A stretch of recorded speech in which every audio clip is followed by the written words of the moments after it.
Okay, let's dive into one of philosophy's oldest and biggest debates, the problem of evil. But we're not just going to ask the same old questions. Nope, we are going to look at it through a really specific and fascinating lens, what's called the humane argument. So this is the question everyone knows, right? But what the humane argument does is it kind of flips the script. It's not just about, hey, they're suffering. It's about looking at our world, all of it, and asking which story, which explanation actually makes the most sense of the evidence we see with our own two eyes.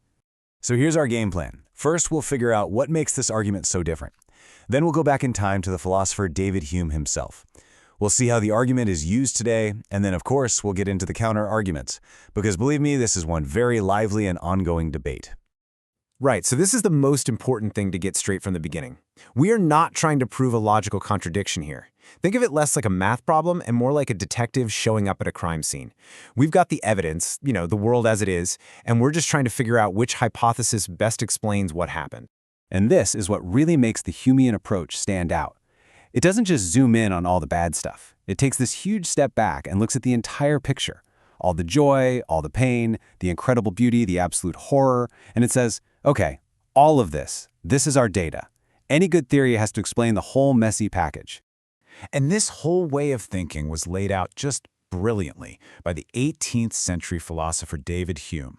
In his famous book, Dialogues Concerning Natural Religion, he has this character named Philo who basically walks us through this exact line of reasoning.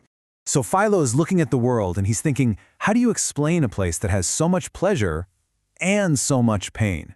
He basically lays out four possibilities. 1, the creator is perfectly good. 2, the creator is perfectly evil. 3, maybe the creator is some mix of both, constantly at war with itself. Or 4, what if the creator just doesn't care? What if it's completely indifferent to all of it? After weighing all the mixed evidence our world presents, Philo concluded that option number 4, a creator that has neither goodness nor malice, was, in his words, by far the most probable. He argued the evidence just fits better with this idea of a blind, indifferent nature just doing its thing. Okay, so let's fast forward from the 18th century to today, where philosophers like Paul Draper have taken Philo's strategy and really sharpened it. And this brings us right to the heart of the modern humane argument. So the whole debate really boils down to two competing explanations. On one side, you have theism. This says there's a creator who is all-powerful, all-knowing, and perfectly good.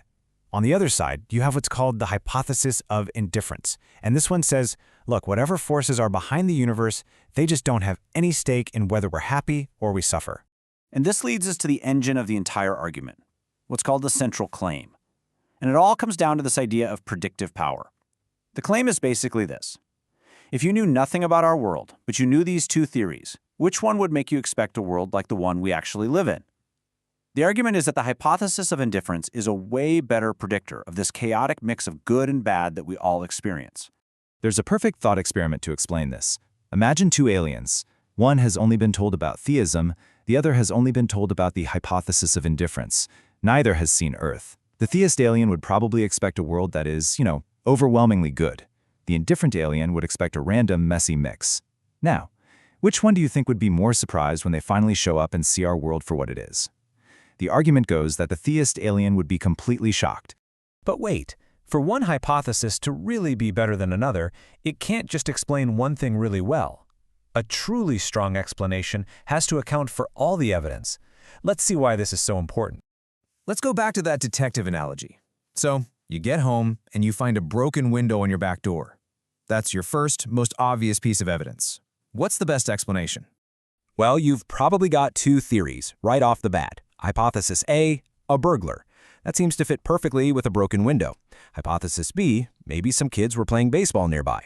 That's possible, sure, but a ball could easily miss. So based only on the broken window, the burglar theory seems a lot stronger. But then you look closer. You see a baseball sitting on your living room floor, and you realize, wait a minute, nothing's even stolen. And just like that, the whole picture changes. This new evidence completely flips the script. This is exactly why the Humean argument can't just rely on one thing. It has to consider everything else we know about our world to be truly convincing. Now, you didn't think it was going to be that easy, did you? Of course not.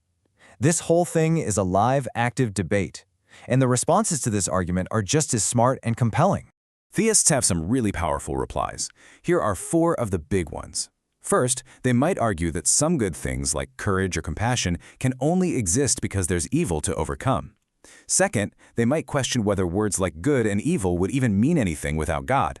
Third, they ask if we can really hold a divine being to the same moral rules as a person. And finally, and this is a big one, what if we are just in no position to understand God's ultimate reasons for things? Let's zoom in on that last one, because it's probably the most famous objection. It's known as skeptical theism, and it basically shifts the entire conversation to the limits of our own minds. It asks a pretty simple but profound question. Who are we, with our tiny, limited brains, to judge the motives of an all-knowing creator? The best way to understand this is the caring doctor analogy. Imagine you walk into a room and you see a doctor cutting someone open with a scalpel. If that's all you see, you'd think it was a horrible, evil act. But if you know they're a surgeon performing life-saving surgery, the act suddenly becomes good. Skeptical theism suggests that the suffering we see might be just like that scalpel, a necessary part of some greater good that we just can't possibly comprehend. But, and this is what makes philosophy so much fun, the folks who support the Humean argument have a comeback. They say that kind of skepticism is a double-edged sword. I mean, if you can say, for all we know there's a hidden good reason for this suffering, couldn't you just as easily say, for all we know there isn't? Maybe the two skeptical claims just cancel each other out, which forces us to go right back to looking at the evidence we started with. And that's where the debate still rages. The Humean argument doesn't give us a final knockout proof. What it does, and what it does so well, is leave us with a really fundamental question. When you're faced with a world of such contradictory, mixed evidence, how do you decide which story to believe? How do we choose the explanation that makes the most sense of it all?